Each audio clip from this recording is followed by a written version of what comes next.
નમસ્કાર મિત્રો, મારી યુટ્યુબ ચેનલમાં ફરી એકવાર આપનું હૃદયપૂર્વક સ્વાગત છે।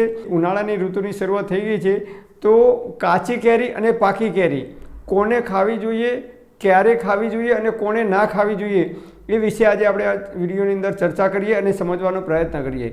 તો કાચી કેરી અને પાકી કેરી બંનેમાં ડિફરન્સ શું છે? કાચી કેરીની અંદર વિટામિન સી ભરપૂર હોય છે। તમારે જો કાચી કેરી ખાવી હોય તો સવારે ખાવાની નહીં અને સોજના ખાવાની નહીં, રાત્રે તો બિલકુલ ખાવાની નહીં। તો તમારે કાચી કેરી ખાવી હોય તો એની સાથે શું શું ઉમેરી ખાવાનું? તો કાચી કેરી એકલી ખાવાની નહીં, કાચી કેરીની સાથે તમારે ડુંગળી, એની અંદર દેશી ગોળ હોય તો થોડો ગોળ ઉમેરી શકાય, ઇલાયચી હોય તો ઇલાયચી ઉમેરી શકાય, ચપટી સિંધવ મીઠું નાખી અને મિક્સ કરી જમવાના 5 કે 10 મિનિટ પહેલાં તમે 1 થી 2 ચમચી જેટલી ખાઈ શકો છો, અથવા ભોજનની સાથે તમે ખાઈ શકો છો। તો આ રીતે તમે ખાશો તો એનું પાચન ખૂબ ઝડપથી થાય છે। બીજી રીત છે, તમે એને બાફીને ખાઈ શકો છો।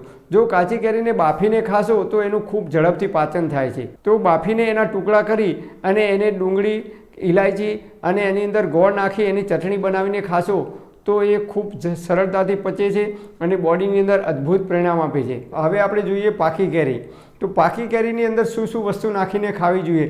ઘણીવાર આપણે જોઈએ તો અમુક લોકો પાકી કેરી ખાય છે તો એમને અળીઓ નીકળે છે, ઝીણી ઝીણી ફોલ્લીઓ થાય છે, શરીરમાં ગરમી નીકળે છે અને જલ્દીથી પાચન થતું નથી, પેટ ભારે ભારે લાગે છે। તો પાકી કેરી ખાવી હોય તો એના ટુકડા કરી અને એની ઉપર ચપટી સૂંઠ પાવડર નાખવાનો, ચપટી સૂંઠ પાવડર નાખી અને જો ગાયનું ઘી હોય તો ગાયનું ઘી નાખી અને મિક્સ કરી અને પછી તમે બાળકોને કે તમે ખાશો તો જલ્દીથી એનું પાચન થશે। અથવા તમે પાકી કેરીનો રસ કાઢીને ખાતા હોય તો એ રસની અંદર 1 ચમચી દેશી ગાયનું શુદ્ધ ઘી ઘરે બનાવેલું હોય તો દેશી ગાયનું શુદ્ધ ઘી નાખવાનું, એની અંદર 1 ચમચી અને ચપટી સૂંઠ પાવડર નાખવાનું। તમને એમ લાગશે સૂંઠ પાવડર ગરમ છે, ના, સૂંઠ પાવડર ગરમ નથી, પણ એ અગ્નિને પ્રદીપ કરે છે, આપણું પાચન ક્રિયાને એક્ટિવ કરે છે અને જે કંઈ આપણે ખોરાક લઈએ છીએ ખોરાકનું પાચન કરવામાં અદ્ભુત મદદરૂપ થાય છે। કેરીનો રસ છે પચવામાં ભારે છે, એટલે એની અંદર દેશી ગાયનું શુદ્ધ ઘી અને ચપટી સૂંઠ પાવડર નાખીને તમે ખાવાનું રાખશો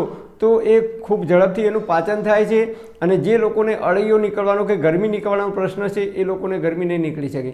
તો આ રીતે આપણે કાચી અને પાકી કેરી ખાતી વખતે થોડુંક ધ્યાન રાખીશું તો એનાથી જે નુકસાન થવાની શક્યતાઓ છે એ નુકસાનથી આપણે બચી શકીશું અને એના જે ફાયદા છે એ ભરપૂર ફાયદા આપણને મળી શકશે।